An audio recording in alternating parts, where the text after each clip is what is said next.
The world between worlds. What is it? Why the hell should you care? And why am I worried about it right now? On this edition of Hoth Topic, presented by the Sarlacc Digest podcast.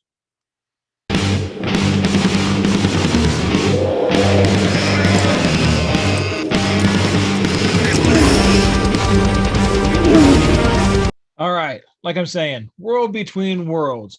What is it? If you caught the Starlight Digest show this week, you'll know that the topic came up of world between worlds, and it was already my plan to go through this because I'm really concerned about what's going on. But I got to step back because as we were talking about it, I think we lost some folks in the pit that I forget sometimes that not everybody watches animation, right? Not everybody watched Clone Wars, not everybody watched Rebels.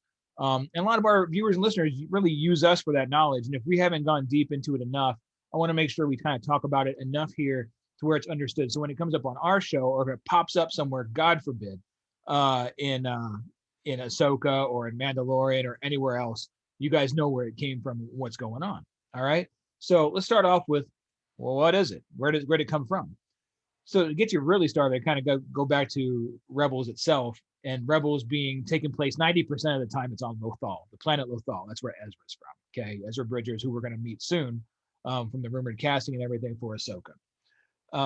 Taking place on Lothal, you kind of wonder why are we on this planet? What's so important? You go through this through the seasons of Rebels, trying to wonder what is it? Is it just the fact that they're mining and building ships there? Is that what's important about Lothal? Is that why it's such a major thing for the Emperor to be there? It was promised early on that there was things of great importance of Lothal for the Emperor, and it's odd for it to be mining, right? So what turns out is there's an old Jedi temple there. We deal with that through the series. I'm not going to get into that here, but in the last season, come to find out there's more. There's this hidden doorway, as it were, right? And the Emperor's trying to get in through basically a back door at the same time. But there's this doorway there. And if you move characters around, and these characters are from Clone Wars. So again, if you didn't watch Clone Wars, you're going to trip out right here. You have this Mortis arc in Clone Wars, which is one of the best arcs, in Clone Wars. But I don't know how it would work live action. It's one of those things where I talk about on the show where a lot of things work in these shows that might not work in live action. The Mortis arc is one of those. I'm not sure how that would translate over to a live action. Might be cool, might be really corny. Not too sure. Haven't seen it. Maybe we will. Who knows? But anyway, there's a painting of the father, the son, and the daughter. These are the main folks on Mortis. Basically, they're embodiments of the Force almost. The brother and the sister are like the dark side and the light side, right? It was what was it, Ashla and Vizsla, however it was before, when George was talking about the Force itself. That's basically what we're dealing with here, right? The light side and the dark. But when you move these paintings, they were, I don't remember if they were destroyed completely. I don't know if you can destroy them completely. It seemed like they were gone, but in Clone Wars, they were through. So here in Rebels, we have this painting. And when you move the hands a certain way, it opens up a portal. And then you can go through this portal, and then you end up here, right? Where Ezra is walking through basically time and space, just kind of cruising along this walkway, no problem, in the middle of the galaxy, no sweat, okay?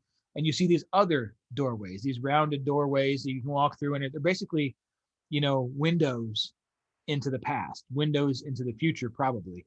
Remember back when Yoda told Luke, through the Force, faraway places you'll see, time gone past, time before, old good friends long gone, that type of stuff. I'm paraphrasing, obviously, but that's kind of what this is. This is kind of how I'm envisioning when you're in meditation in the Force, kind of close to this, but this is deeper, right? Because this one, you don't just see it. Like when like Yoda's talking about that with Luke, you can see things, but you can't change or manipulate stuff. That's where the problem with World Between Worlds comes in. As Ezra's going through this, okay, as he's going by the doors, you can hear whispers. You can hear things from, it was the future, because you can hear the sequels going on. You can hear things from the sequels, the prequels, the original trilogy. You can hear, scenes playing out from things that are familiar to us as he's in there. So he's basically in, I'm going to say it, the timeline. Okay, this is our timeline here. He's in it. He knows backwards and forwards what's going on. Kind of like a Force ghost, right? So maybe this is where the Force ghosts live. I could go with that, because if you read some of the books about Force ghosts, time is different. They can see and be and do whatever, and they don't really, conceptualize time the way we do. They could be decades, centuries, whatever, and they're just kind of chilling in it, right? So anyway, you go through all these portals, and they're basically doors into each timeline or each scene in the timeline or events or what have you. What we know is what he comes up on is the Ahsoka Vader fight from Clone Wars. And the Ahsoka Vader fight in Clone Wars, no, I'm sorry, in Rebels, sorry, right?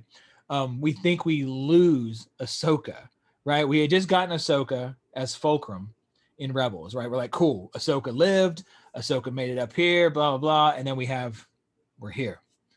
I think that was season 3 where she fought him at the Sith Temple. Okay. Sith Temple collapses. We think Ahsoka's gone. Vader lives, makes it out. That's where we leave it. In between seasons, you get the Dave Filoni tease of Ahsoka lives on a t-shirt and all this stuff. Anyway, so Ezra's walking through here. And at this point, Ahsoka's dead. Kanan's dead. You know, he's in this portal by himself. He's going through what have you. He comes up on one with Morai, who is like an owl type creature.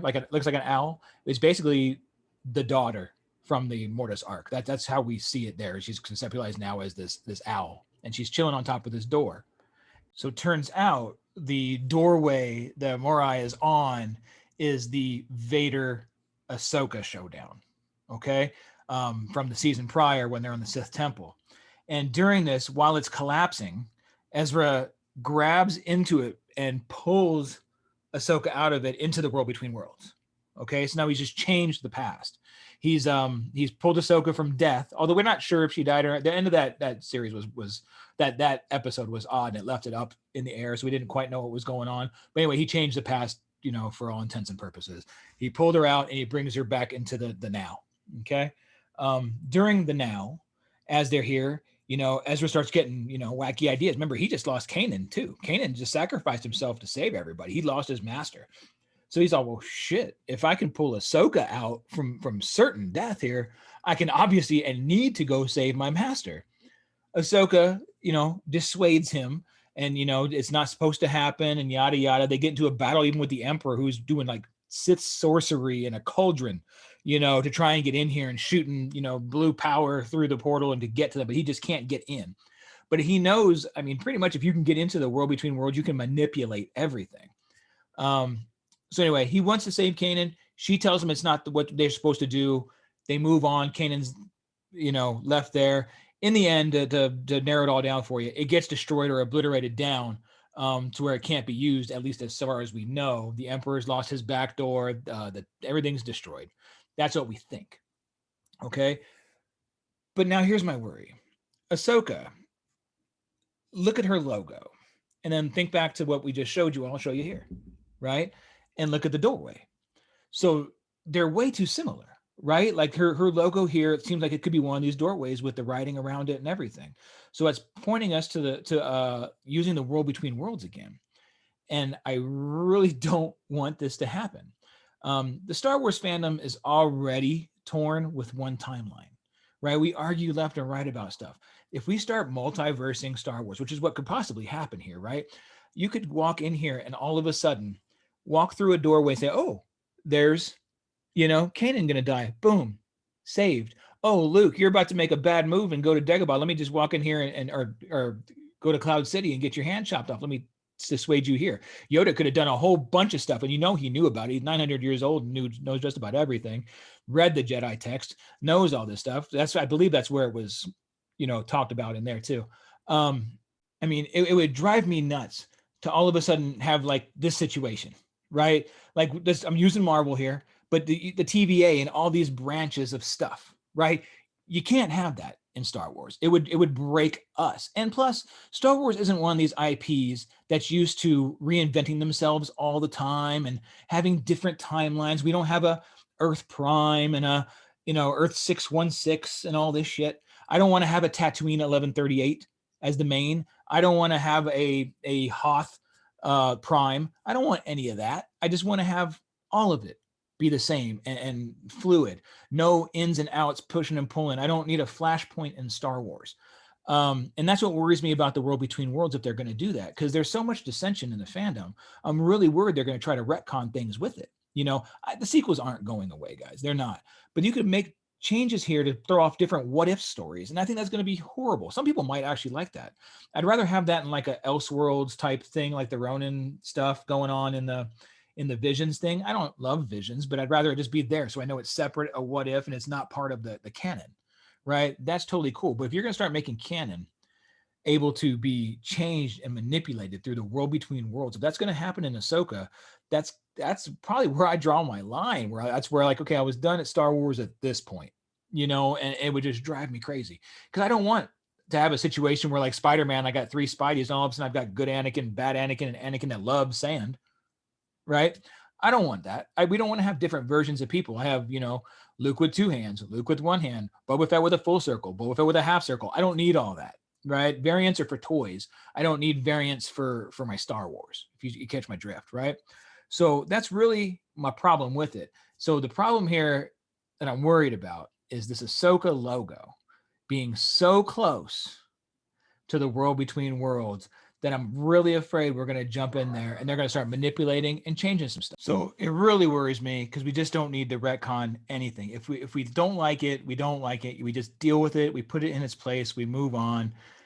But we don't need retconning in Star Wars. Leave Star Wars as the one IP that we just let be. As far as timelines go and continuity go, let's just do that. Another worry I have, just a little bit of a nitpick in this World Between Worlds arc that they did, was the thing of the Loth Wolves, right? These wolves native to Lothal that seem to be force sensitive and can travel almost in hyperspace, right? But through the force type of stuff. And it was really awkward, but they were linked to this World Between Worlds. And it's just kind of one of those things, again, like I talked about in the very beginning, where that works in animation. I'm not sure how it'll fly in live action because we're already gonna have to deal with the Purgle situation, right? Because these guys left basically in a hyperspace whale, and we're gonna have to deal with that happening in live action somehow. They're gonna have to play that back and explain how they survived, where they went, and what happened. Thrawn and Ezra, I'm talking about. Okay, so those of you who don't watch the animation, the last time we see Thrawn and Ezra goes to sacrifice himself to take down Thrawn because Thrawn's about to destroy the rebels. Okay, as he does it, what he does is he summons these basically.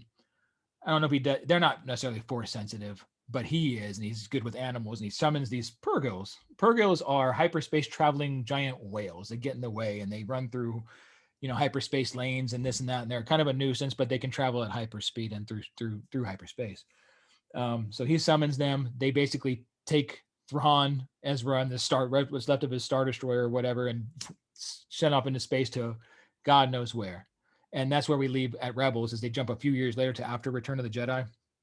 And the scene we saw, if you saw it this week, of Sabine looking at this painting of all of the Rebels character, that's how we leave Rebels. And in animation, she does that same scene and turns around. You see Ahsoka, basically the version of Ahsoka the White, like Gandalf the White. She's there with a large staff and a white cloak saying, Ezra's out there somewhere. Let's go find him. And that's where they go, right? And that's where we're going to catch up to in the Ahsoka series, we're all assuming.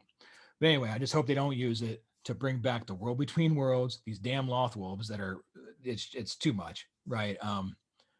Even one of them seems to be kind of reincarnated, a reincarnated Kanan, which it's also odd. Something new in Star Wars we haven't dealt with is somebody coming back and speaking through a creature. So I'm a little off on that too. So there's a couple of things in here I just don't want to touch on again. We touched them. They were okay in animation. Let's leave it. But the main one being the World Between Worlds, because that will just drive me nuts. And I really don't want to draw a line where I'm like, this is my Star Wars over here and this isn't.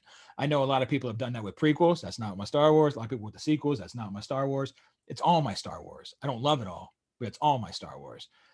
If we start 616 and priming it and all that kind of stuff, then I'm going to be like, that's my Star Wars. That can be yours. Or this is just, I'm just not going to deal with this stuff, at all. And that's not where we want this to go. We don't want them to saturate it so much where we have to do multiverses.